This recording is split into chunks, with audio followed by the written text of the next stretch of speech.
Bonjour à tous. Aujourd'hui, je vais vous parler de Maria, un film réalisé par Jessica Palud avec Anna Maria Bartolomé et Matt Dillon. Le film est sorti le 19 juin et nous raconte donc l'histoire vraie de Maria Schneider, donc une actrice qui a eu un destin brisé suite au tournage très difficile du Dernier Tango à Paris, donc le film de Bernardo Bertolucci avec Marlon Brando notamment. Alors, j'ai trouvé que c'était un film qui était très réussi. C'est plutôt un bon biopic. Ça fait partie des bons biopics, surtout que on connaît pas son histoire à cette femme, et du coup, ça change des biopics de personnes très connues où on sait déjà tout. Là, c'est très très instructif. Bon, c'est un film qui est assez sombre. C'est très dur.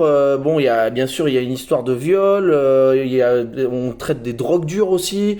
C'est oppressant, émotionnellement c'est très difficile et voilà, c'est très réussi de ce côté-là. Ça montre vraiment que il y en a qui disent toujours c'était mieux avant, mais non, c'était pas mieux avant, hein.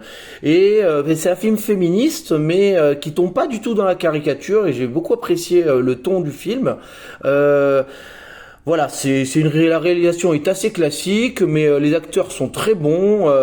L'actrice qui joue donc Maria joue très très bien. Donc Matt Dillon qu'on revoit, moi j'ai pas vu depuis longtemps, il joue vraiment bien le rôle de Marlon Brando.